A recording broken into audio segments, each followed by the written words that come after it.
আসসালামু আলাইকুম। পৃথিবীর যে যে প্রান্ত থেকে দেখছেন এবং শুনছেন সবাইকে শুভেচ্ছা জানাচ্ছি। সো আজকে কথা বলবো মির্জা আব্বাসকে নিয়ে। মির্জা আব্বাসকে নিয়ে কথা বলবো এই কারণে, আমি আওয়ামী লীগ করি, বাট যেহেতু মির্জা আব্বাস একজন রাজনৈতিক দলের নেতা এবং দীর্ঘ পথ পরিক্রমা, আজকে একজন মির্জা আব্বাস হয়েছেন। আজকে মির্জা আব্বাস অসুস্থ।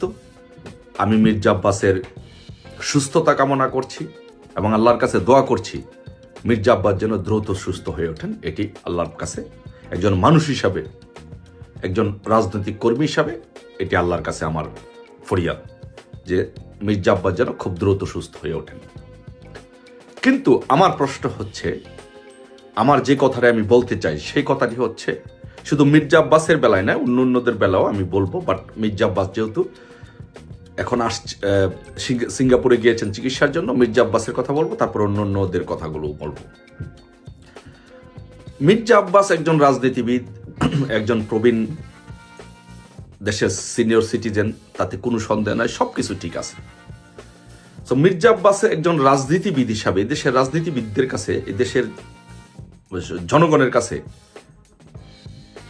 এবং সকল মানুষের কাছে প্রশ্ন, এবং সবার মনেও এই প্রশ্ন, মনের মধ্যে প্রশ্ন উদ্ভব হয় যে মির্জা আব্বাস, আপনি একজন রাজনীতিবিদ হওয়ার কারণে, একজন এমপি হওয়ার কারণে, প্রধানমন্ত্রীর রাজনৈতিক উপদেষ্টা হওয়ার কারণে আপনি সুযোগ সুবিধা নিয়ে আপনি সিঙ্গাপুর গেলেন চিকিৎসা করতে।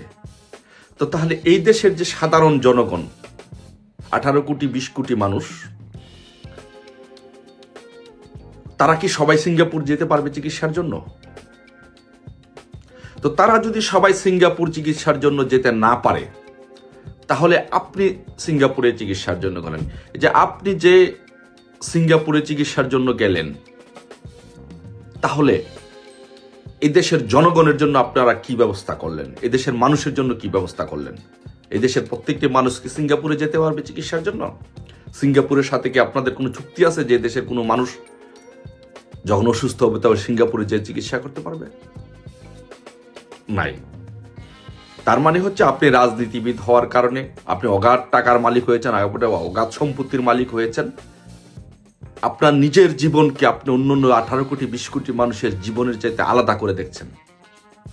আপনি নিজেকে ভিভিআইপি মনে করছেন, আপনার নিজের জীবনকে অন্য জীবনের চাইতে আলাদা করে দেখছেন। কিন্তু এটাই হওয়া উচিত একজন রাজনীতিবিদের? আপনি একজন রাজনীতিবিদ হিসেবে এটাই কি আপনাদের আচরণ হওয়া উচিত? আপনাকে একজন রাজনীতিবিদ হিসাবে একজন রাজনীতিবিদ হিসাবে প্রথম আপনাকে নিশ্চিত করতে হবে যে এদেশের প্রত্যেকটি জনগণ যেন সুচিকিৎসা পায়। এদেশের প্রত্যেকটি জনগণ যেন যখন তারা অসুস্থ হয় তারা যেন চিকিৎসা ব্যবস্থা পায়। আপনি এই দেশের জনগণের চিকিৎসার কোনো খবর নাই। এদেশের মানুষ হসপিটালে চিকিৎসা নিতে পারছে না, দুঃখে দুঃখে মরছে। প্রাইভেট হসপিটালগুলোতে সাধারণ মানুষ যখন অসুস্থ হচ্ছে, প্রবাসীর আত্মীয় স্বজনরা যখন অসুস্থ হচ্ছে, তখন তারা চিন্তায় ঘুমাতে পারছে না, তারা কোনো সুচিকিৎসা পাচ্ছে না, তারা প্রাইভেট হসপিটালগুলো দৌড়াদৌড়ি করছে। ওই প্রাইভেট হসপিটালগুলোর মধ্যে চাঁদাবাজি হচ্ছে, দান্দাবাজি হচ্ছে, দালালি হচ্ছে, সঠিক চিকিৎসা পাচ্ছে না। একজন রুগীকে রাখার দরকার 5 দিন, এখানে রাখছে 15 দিন 20 দিন রাখছে, টাকা নিচ্ছে। এরকমভাবে দেশের জনগণকে হয়রানি করছে। এই দেশের জনগণের সাথে প্রতারণা করা হচ্ছে, এই দেশের জনগণের সাথে জনগণকে হয়রানি করা হচ্ছে, সাধারণ চিকিৎসা থেকে বঞ্চিত করা হচ্ছে। আর আপনারা যখন সামান্য আপনাদের কিছু হয় বা আপনারা যখন অসুস্থ হন, আপনারা তখন সিঙ্গাপুরে চলে যান, আমেরিকা চলে যান, কানাডা চলে যান। তাহলে আপনারা কি রাজনীতি করেন? আপনারা তো বলেন আমি একজন রাজনীতি কর্মী, আপনারা তো বলেন বক্তৃতার মধ্যে বিভিন্ন জায়গা রাজনীতি করেন জনগণের জন্য, দেশের জন্য। তো কোথায় জনগণের জন্য আর দেশের জন্য রাজনীতিটা করলেন? আপনি অসুস্থ হলে আপনি চলে যান সিঙ্গাপুরে, আপনি অসুস্থ হলে আপনি চলে যান আমেরিকা, কানাডা, অস্ট্রেলিয়া। আপনার সন্তানকে পড়ান, বিদেশে পড়ান, বিদেশে চিকিৎসা করান। তাহলে এই দেশের যে মানুষ, আপনি যে রাজনীতি করেন, কার জন্য রাজনীতি করেন? আপনারা তো বলেন জনগণের জন্য রাজনীতি করেন, কিন্তু আসলে কি জনগণের জন্য রাজনীতি করেন? রাজনীতি তো জনগণের জন্য করছেন না, রাজনীতি করছেন আপনার জন্য, আপনার পরিবারের জন্য।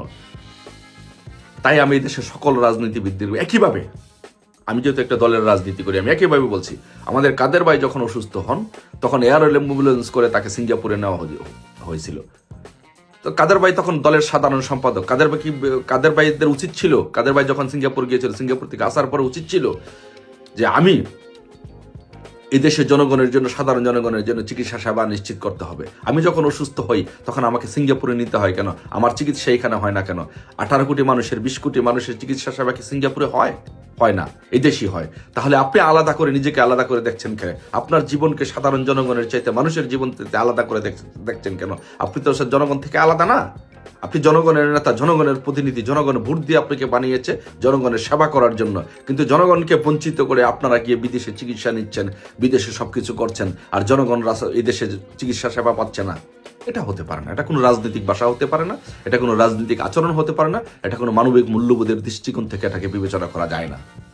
তাই আমি এদেশের প্রত্যেকটি রাজনীতিবিদদেরকে বলবো, যারা রাজনীতি করেন, এমপি হতে চান, মন্ত্রী হতে চান, এমপি হন, মন্ত্রী হন, তাদেরকে বলবো আপনি নিজের জীবনকে কখনো আলাদা করে দেখবেন না যে আপনি একজন ভিভিআইপি। আপনার অসুস্থ হলে আপনাকে বিদেশে চিকিৎসা করতে হবে, আর এই দেশের সাধারণ মানুষ এই দেশে চিকিৎসা না পেয়ে দুঃখে দুঃখে মরবো, এটা কোনো আচরণ হতে পারে না। আপনি বিদেশে আপনার সন্তানদেরকে একদম বিভিন্ন জায়গায় পড়াশোনা করবেন, আপনি রাজনীতি করবেন, তাদেরকে বিদেশে সেটেল করে দেবেন, আর এই দেশের মানুষ এদেশে না খেয়ে মরবে, এদেশের মানুষ কষ্ট করবে, জনগণ কষ্ট করবে, চিকিৎসা পাবে না, ভালো শিক্ষা পাবে না। এটা হতে পারে না, কোনোভাবে এটা কাম্য নয়। তাই সবাইকেও বলবো, মির্জা আব্বাস সহ মির্জা আব্বাসের সুস্থতা কামনা করছি, এবং রাজনীতি সবাইকে বলছি যে আপনি কেউ বিদেশে গিয়ে চিকিৎসা নিতে পারবেন না।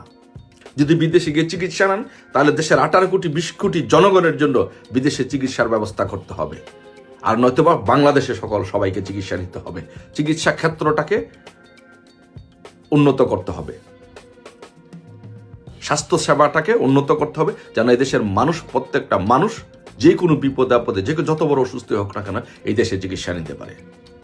আশা করি আমাদের মানবিক মূল্যবোধ জাগ্রত হবে, আমাদের চিন্তা চেতনা প্রসারিত হবে, আমাদের রাজনীতি হবে জনগণের জন্য। ধন্যবাদ সবাইকে। জয় বাংলা, জয় বঙ্গবন্ধু।